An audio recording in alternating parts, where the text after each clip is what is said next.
Our contributions in education will be our legacy in this industry. Whether it's through live education or maybe through social media, we're always trying to make a personal connection with you, the learner.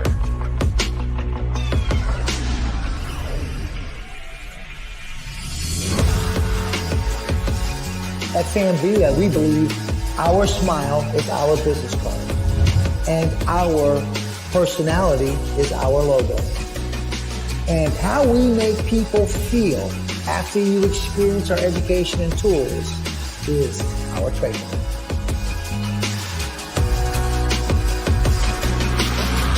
Join us.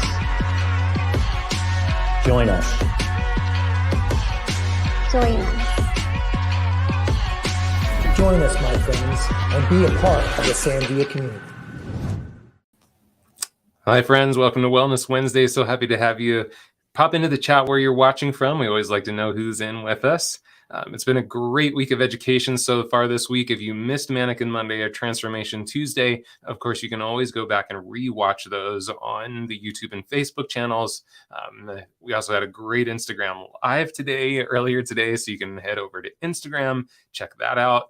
Today, of course, we have Wellness Wednesday with our friend Rachel Hile, and we'll get to that in just a moment.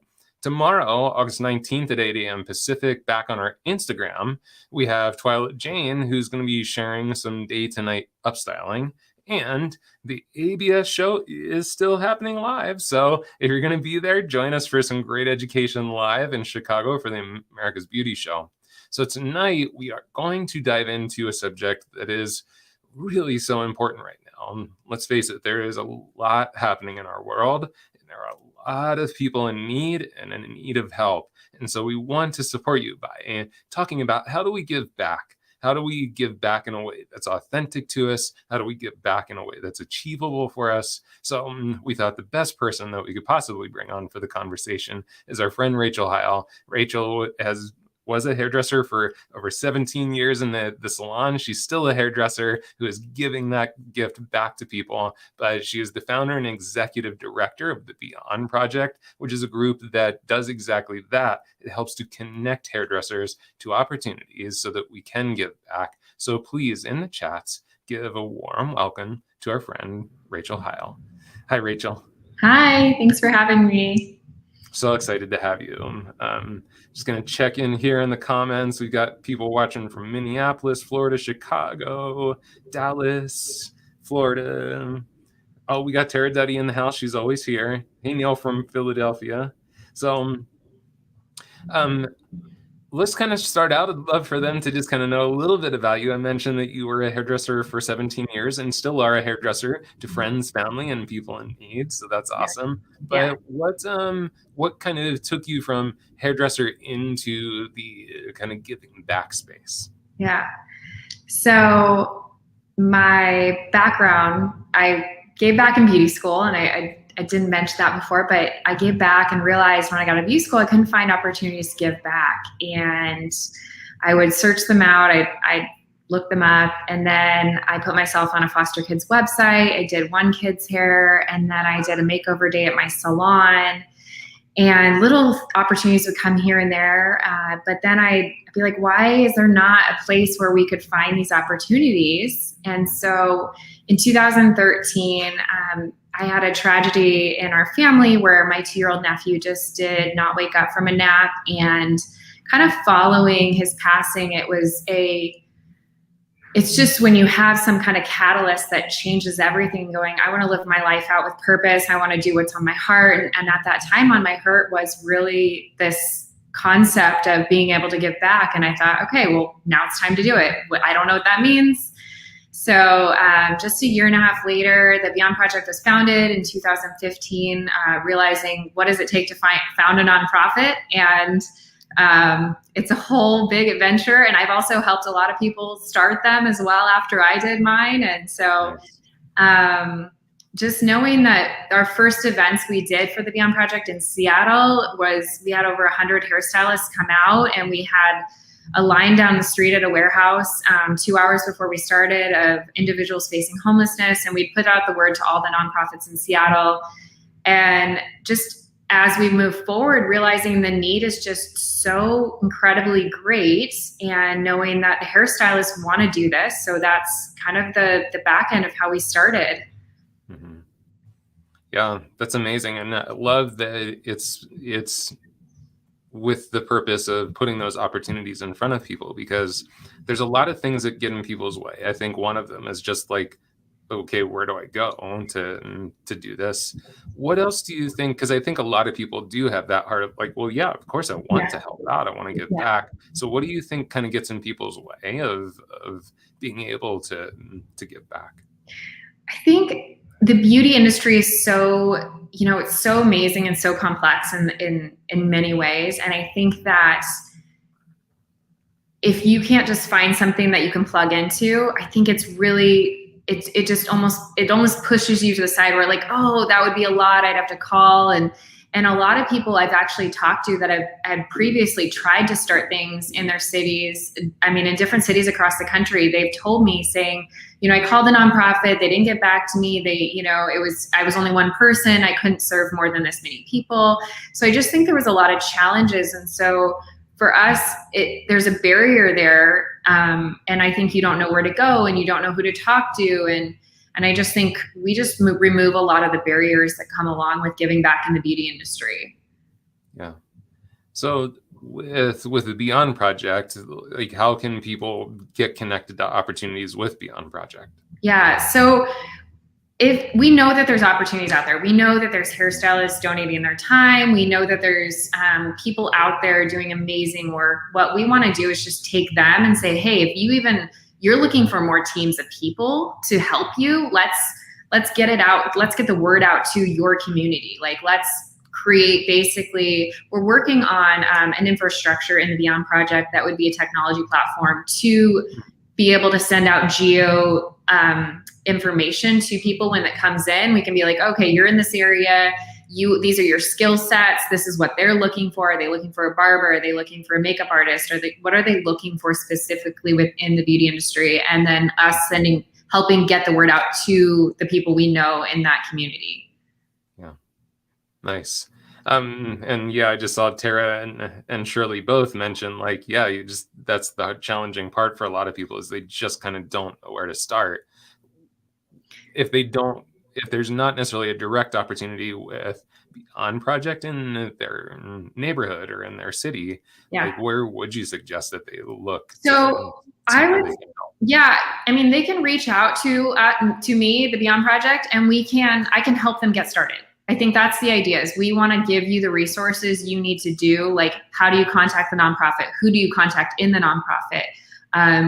What is the plan that you want to create around it? How many times a year do you want to volunteer there? So I think it's really a matter of like, we can give them all of the step-by-steps so that they can really go out and create something successful with them in their community. So we just want to be that bridge and helping them do it. And if we're not even involved, let's give you the resources we have that we know have been successful in the communities we have served in. So awesome. Yeah, it's great that you're willing to just kind of share the wealth of like what you guys have already gone through and mentor other people so they can be successful at it. Yeah, there's no competition in this. I mean, it's just, we want to be just a catalyst for change and like helping you communicate with nonprofits. And I can tell you, they're so busy. They are so underfunded. They are so understaffed. It's a challenge, and I've learned the challenges of them, the ins and outs of nonprofits like that we serve that are doing the face-to-face groundwork. It's a lot for them, and so for us to set up a program for them that we just come in and do it, and they know what to like. Here's the step-by-step. Set up the tables. Set up the plugins. We need power strips. We need all these things. There's a lot of step-by-steps for them as well. So, and making sure there's safety. We talked about the safety issues as well. What does that look like? So.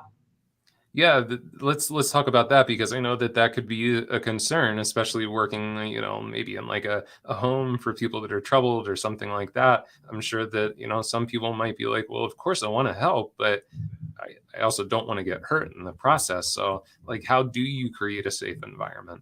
Right. So we work closely with the nonprofits and talk to them. Like, this is what we need on our end. If there's anyone dealing with mental health issues or direct use of drugs, we talk to them about that, and we let the volunteers know before they're walking into those events as well. I think it's asking those questions to the nonprofits, like saying, hey, these are, I call each volunteer, and that's eventually we'll bring on volunteer coordinators that'll do that, but, and say, I don't know if you've experienced this before. These are the challenges you may face. I want to know that you're comfortable being at this nonprofit, you know? Yeah.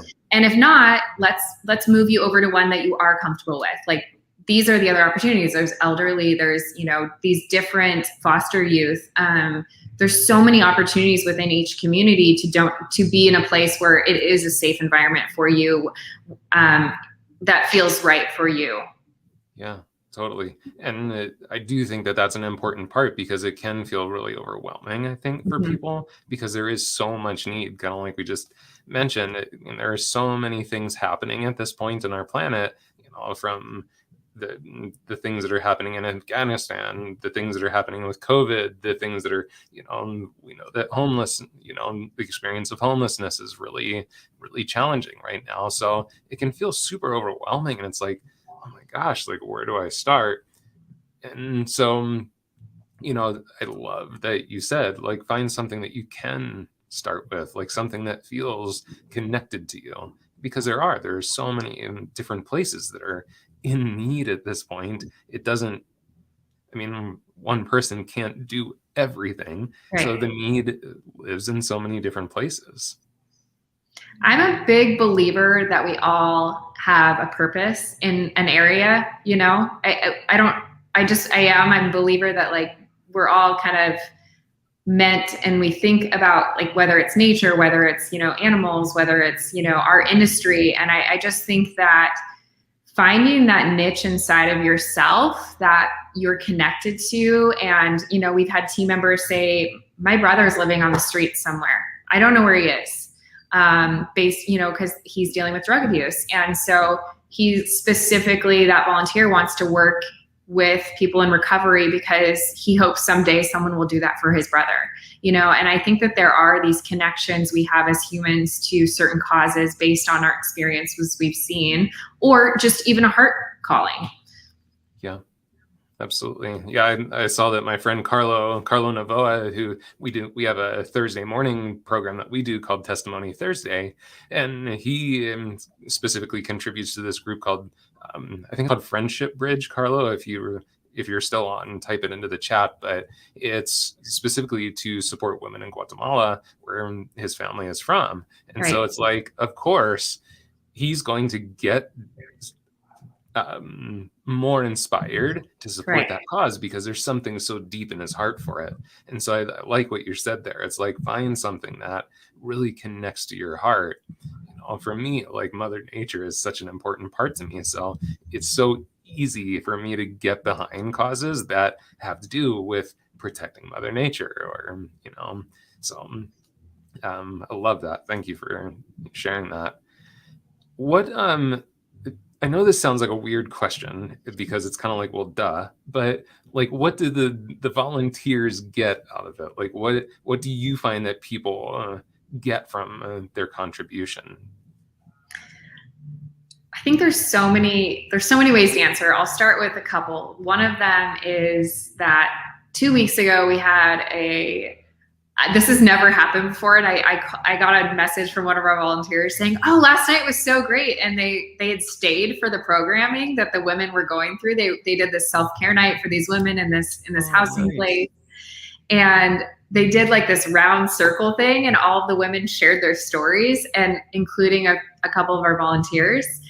And they didn't realize the power of their own story. Like, one of the women on our team, she had dealt with living on the streets and being homeless based on her drug addiction 20 years previous. And so she got to share what led her out and how she recovered and all those things. And women that were in the process of in their recovery programs really connected her story. And she's never shared it at that kind of space. And I think that realizing each of us have something inside of us that needs to be heard.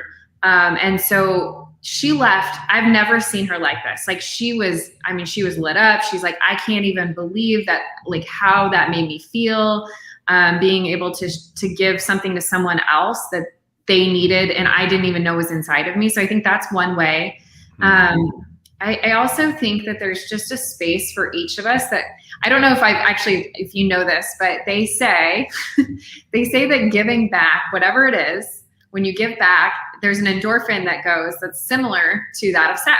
And like you get this high from it.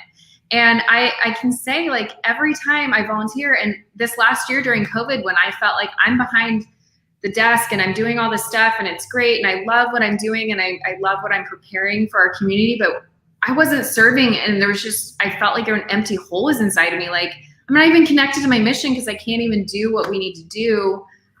And I think the last 2 months I've been able to serve a few times, just one-on-one or whatever. And I'm like, oh my God, like this is why I'm doing this. So everyone can feel this way.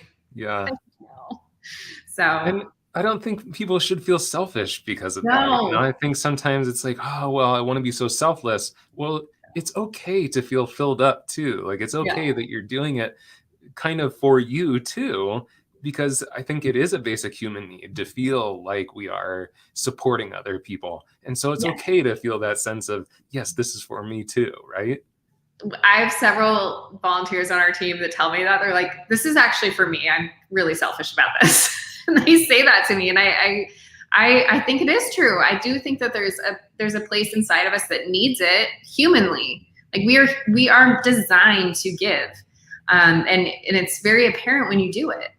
So, yeah.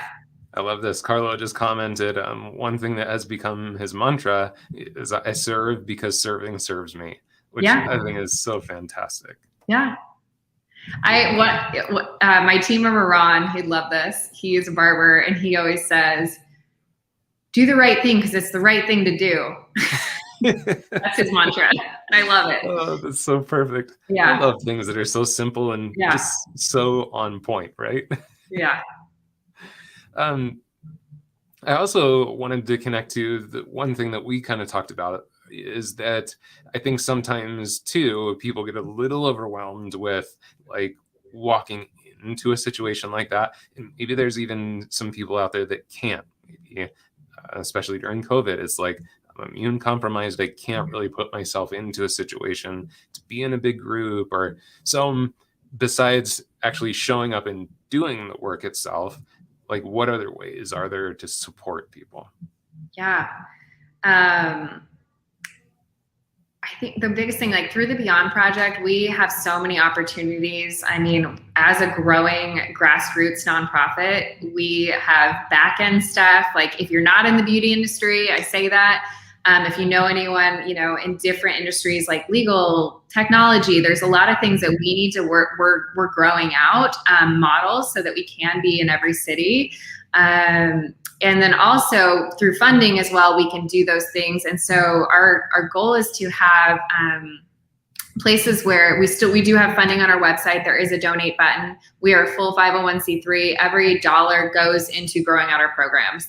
Right now, we don't have a lot of overhead. So it's really about growing out the infrastructure so that we can support more of our community and more beauty professionals to give back. Also donating, like you could do a, cutting thing for your salon, or you could do a donation of hair products at the end of the year when or if you're getting new hair products in a new line, there's ways for us to take those ones and just redistribute them to our community that needs them. Nice. Yeah. I shared this with you and our friends who have the EPIC Project, which is a group that directly supports survivors of trafficking. We went to a presentation, and it was the first time I was really exposed to a true understanding of what was actually happening with trafficking. And it was devastating. I mean, I was sitting there and just like kind of mouth open, like, I can't believe this is actually happening. And so, of course, in that moment, your first reaction is, oh my gosh, I have to help. I need to do something here. And something that they brought forward that I thought was really powerful is they were like, for someone like me, I didn't live that life. I haven't gone through what they've gone through. I don't necessarily have the skill set to directly support someone that's coming out of that situation, but there is a lot of people that can. And so supporting the supporter is just as essential. And I was so happy to hear them say that, because I think sometimes, yes, again, like we just are like, oh my gosh, I need to go in and I need to do something and I need to help. And you had even brought up like time that you had, I don't know Lebanon. if you're willing to share the story about Lebanon. Yeah. In 2017, we had an opportunity to go do a vocational training program with women coming out that were Syrian refugees. Mm-hmm. And, after that experience, realizing we need to be supporting the organizations on the ground, doing the work. They're right there, bringing those people in, whatever that means, and all of these direct agencies and you can get to know them, a lot of them, if they're, like even thinking of UNICEF and all these other organizations that are on the ground doing the work, is so important to support them. And so, I mean, we're on the Beyond Project and the beauty end, but there's so many organizations on the human trafficking end in your cities that if you want to go through, support them. And one of the things I love about what we do too is we do a collaboration of nonprofits. I realized a lot in this world that there's a lot of breakdown of communication between nonprofits. And since we work with all of them, we get to see the inside scoop of everything. And so there's a lot of times I connect the nonprofits to help them connect. And then I'll call, if I know of a resource to them or whatever. I think that that's another part of what we do, is like someone could reach out to us and say, hey, I'm looking for this kind of place to give back, even if it's outside of the beauty realm. Like, I think that because we're connected to, say, like in each city, our concept, it would be to connect to, like, say in Seattle, we're connected to 30 nonprofits. I can tell you which one you should go to for this specific thing. So I think really, and where you want to support and what means a lot to your cause. So yeah. Beautiful. Yeah. And I think that's, I was also sharing a story with you about, like, back in the day when I was a salon owner, we would of course have groups come in and we'd learn about the groups. And a lot of times it was just as simple as putting together a basket of, like a gift certificate and product and like this and that to help them with their fundraising. Yeah. And like, I have to admit, sometimes it was like, is that enough? Like, are we doing enough? But then even just as we've been having this conversation, I'm like, well, that's something. Like, everything is something. Like, is it enough? Who knows? But something is better than nothing, always. Right? Right. Oh, yeah. I think that every dollar counts. Like, every dollar for nonprofits counts. And sometimes people don't necessarily see it like that. But I personally, from a space of like realizing how, there's so much, there's so much need, right? And it's just meeting that need and the small needs you can meet. And I think that it is like, every time someone donated stuff for our fundraiser and our auctions, I was like, oh my gosh, this is great. It brought in that much more, and even, the one thing that we've had recently is people have been donating in like, my brother was a hairstylist. He passed away last year of just natural causes. And we wanted to go to an organization that meant a lot to him. And that would have been his industry that he was in for 20 years. And so I just think that there's those opportunities, as well as honoring someone through that meant a lot to you. Yeah, absolutely.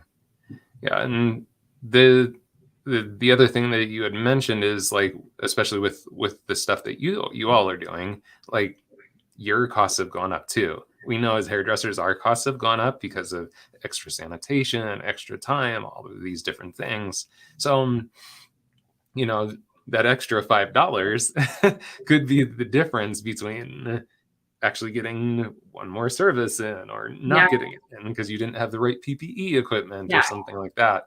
So it's really, like you said, every single dollar does count. And, not everyone has a ton to give at the moment. And so it's like, if you have 5, if you have 1, if you have 10, great. That's sharing it with your clients too. recently, one of my volunteers had said, all of her clients are businessmen who they aren't going to go serve. They are behind the office. They're really busy. And she's like, they want to know where to give. And I think it's like, we have a reach of clients and also this opportunity in our industry. Before, I would go speak to business groups, just general business groups, and they go, well, why is a haircut important? Guess what? After the quarantine and everyone not being able to get haircuts that legally we're not getting haircuts, people value our services, and they value the fact that they couldn't get them for a certain amount of time. And so there's this place inside everyone that is like, oh, a haircut is important, because I know how bad I looked for the 3 months I couldn't get one, whatever that meant for the area they were in. And so I just think that this is a general self-care across the board, and hygiene and getting those services to our community is so important. And they're getting your clients involved in the cause too, you know? I mean, we all literally sit and talk to clients all day long and tell them about what we're doing. And they're like, I mean, half of my first fundraiser was my clients, you know, they're like, yeah, I'll bring all my friends and we'll fill a table, and, you know, so yeah. Shirley said, people finally got it. So true.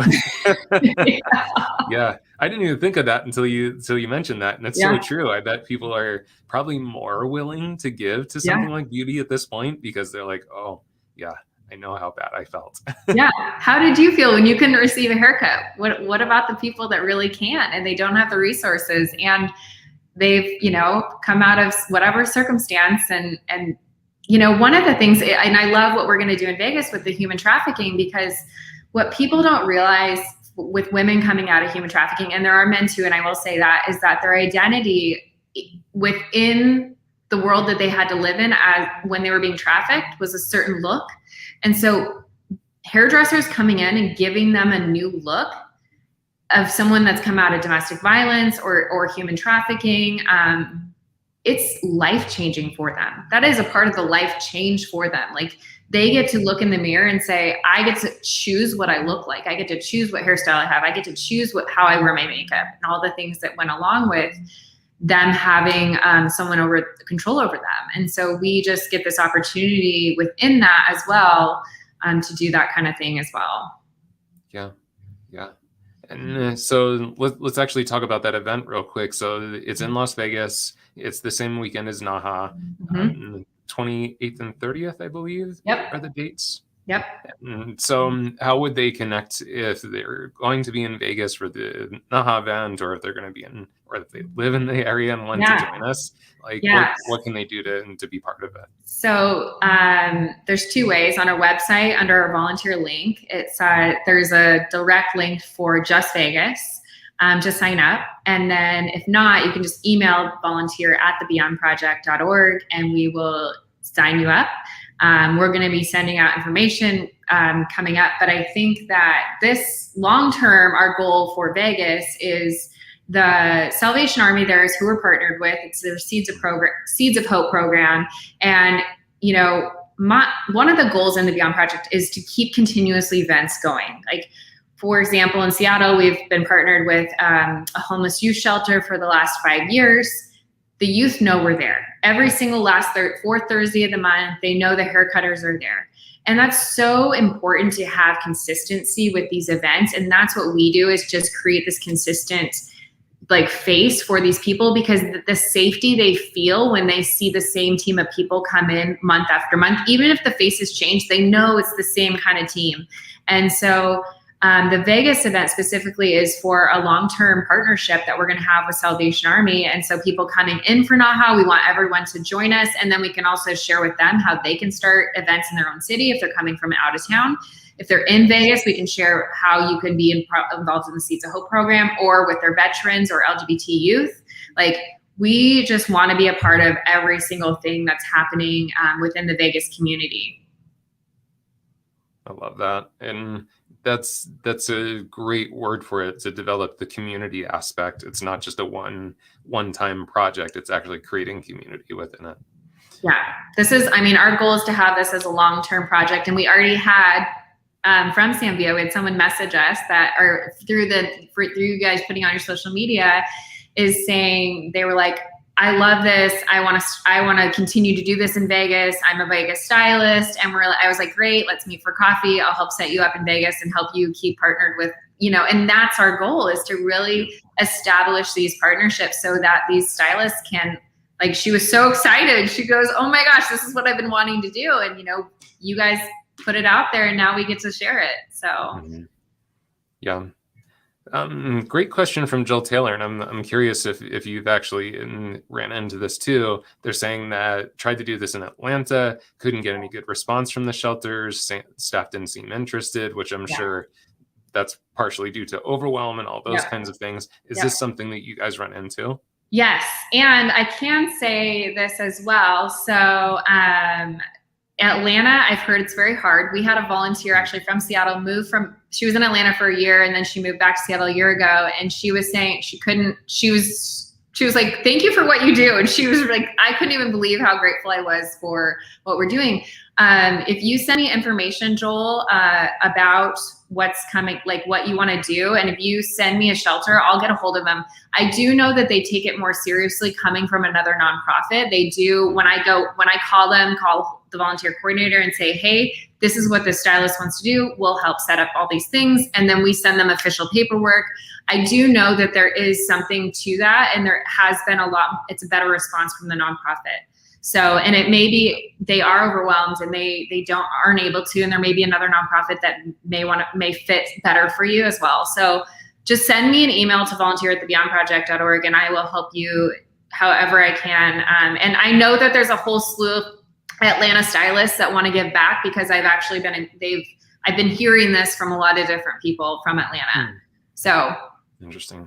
Yeah. That's a great tip. And I'm so thankful that there's people like you and like the Beyond Project that are creating those connections, because I think it sounds like Joel's experience is not unique of trying to reach out and not getting response and things like that. So to actually have someone to help create the connection, and also just kind of going back to the beginning of the conversation, you all know how to put these events together in a way that is safe and it's organized, and making sure that the group that you are helping is actually helping you to make it a success too.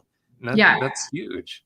It is. And, we call the nonprofits afterwards and we go over, what worked, what needs to be improved. And then, same thing with the volunteers. I call them and say, is there anything that didn't work for you? Is there anything we were missing this time? So I really think it's really about continuing to create a synergy between the nonprofits and the beauty professionals as well. And they may have, what could have happened?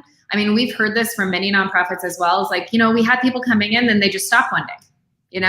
And so then it's like makes them not want to bring in more people. So then if there's an organization behind it, if that one person stops, we still keep sending more people, right? Like it creates this continuous thing that if you get sick, if you can't do it for a while because of whatever circumstance, there's still people there to support when you're not there. So I think it's just really important to, again, it's that community aspect. When we're working together, it's just we're so much stronger. I mean, it really comes down to, you may meet stylists, and that's what's been really cool is the stylists that give back in these communities, they meet each other and then they hit it off because they're like, oh my gosh, I've been waiting to meet more people that are like me, that really want to be involved in community involvement. And I just think it's so important. Yes, I love that. The Beyond Project sounds like a best kind of clearinghouse. It is true. Yeah, that's kind of how I see it. Kind of like an Uber, like we get one thing, like, place to place. So the Uber of giving back. Yes. Yes. So awesome. Yeah. And so what are, again, just like to continue to help support the Beyond Project, again, if there's not necessarily something specific happening within the neighborhood, if they can't make it to the Vegas event, what are some of the ways that you would love support from our community? Oh my gosh. Count the ways. Give us a few. Yeah, I'll give you just our high level ones. Yeah, funding is number one, and I hate saying that. That is number one in any nonprofit, because we're not out here we're not bringing in funds to do anything but our programming. So funding is number one. Number two, spreading the word, like getting, tagging us in social media, our hashtag, the Beyond Project, sharing about what we're doing. Even if you can't make it, just being like, oh, I can't do these events, but I can share about them. And let's see, your awareness, and then just sharing with your clients as well, sharing with your friends and family. Like there's this organization out there they're out trying to do this. What is there any way you could contribute? So just emailing us too, and just asking direct needs, I think is a huge thing, because I have a slew list of things that we need as we grow and as we move forward as any organization that's small and growing. I mean, we're a startup, and we know that there's a need. And right now, so that people know where our opportunities have been, we have Seattle, we have some stuff in Los Angeles, Vegas is opening, we have teams in Chicago. We actually have, there's Austin as well. And I do know some people in the panhandle of Florida, which I know Florida is so huge, so it's kind of spread out. So, but if anyone else in Atlanta, I know that there's a lot of people in Atlanta that have been wanting to give back. So that's definitely a part of it. But I think just continuing to reach out to us so that we can really give you what you need. And, yeah. Nice. Shirley's asking, is there print media that you have that she could put up, maybe like in her salon or something? Yes, like that? Yes. We're just finishing them for Vegas. We're going to be getting sticker, like QR codes, so that it'll go straight to our website. And so anyone could donate, get involved. It'll go through the different lists of things they can get involved in. So those are one of the things that people could put in their salons. Okay. And then I can send like one sheet flyers of what we need. We'll have to see. Oh, Minneapolis. There is actually, sorry, that actually comes up. There you go. We just had a reach out we have a partner that's a national nonprofit that supports foster parents. And we did an event in Seattle with them, and then we did an event in Chicago with them. And someone from Minneapolis who's starting something there for foster parents did reach out to us recently. So they have an event that's coming up for foster parents, which they're the most selfless humans you will literally ever meet in your life. Some of them take in 10 kids, and you're like, and these are the ones that are like, they love these kids. They do everything for them. And these kids have come out of such trauma. So, yes, definitely Minneapolis, we have stuff coming up. So email us. I think you're going to get some contacts. I love it. This is beautiful. Yeah. Anything else you want to share before we start to close up, Rachel? Yeah, as far as I'm trying to think if there's anything else. The Vegas open opportunities both next Saturday, the 28th, and on the 30th for anyone coming into town or anyone lives in Vegas. Actually, an opportunity here is if you know anyone in Vegas, share it with them, even if they don't know, if they're not even a stylist, they may know stylist, again, because everyone has a hairstylist or someone they go to get their haircut from. I would say 90% of people. And so I think it's just spreading the word of these events we have coming up. And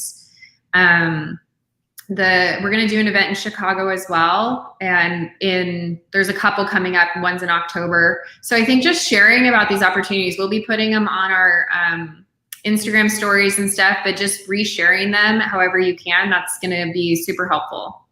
Beautiful.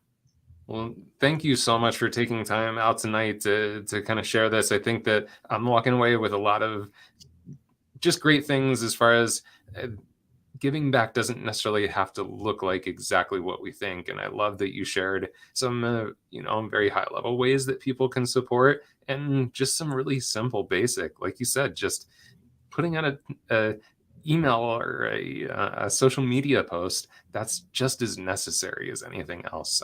Thank you for sharing those gifts with us tonight, Rachel. And thank you so much for doing what you're doing for the industry and the people that are really, truly in need for this type of service. Thank you. Oh my gosh. Thank you for having me. I love sharing, and I'm so grateful for what you do in your platform and sharing about everybody on Wellness Wednesday. Absolutely. All right. Thank you, Rachel. And our team will be seeing you very soon. Okay. Bye. Take care. All right, my friends. Super inspiring. What a great human, right? Doing great things for our world. So Definitely make sure you go give them a follow and support where you can. And we do have more education coming up this week. We've got tomorrow on our Instagram Live, we have Twyla Jane. She's going to be sharing some day to night upstyling. That's at 8 a.m. Pacific, 11 a.m. Eastern. If you missed anything tonight, if you just happen to join us towards the end, remember you can always go back and rewatch this. It'll be available as soon as we close up. And of course, if you missed anything else this week, Mannequin Monday, Transformation Tuesday, you can always go back and check that out. So thank you all so much for watching. Thank you all so much for the support. Please help us share the word about this event in Las Vegas. And we will see you tomorrow for more education. And of course, next week for more as well. Take care.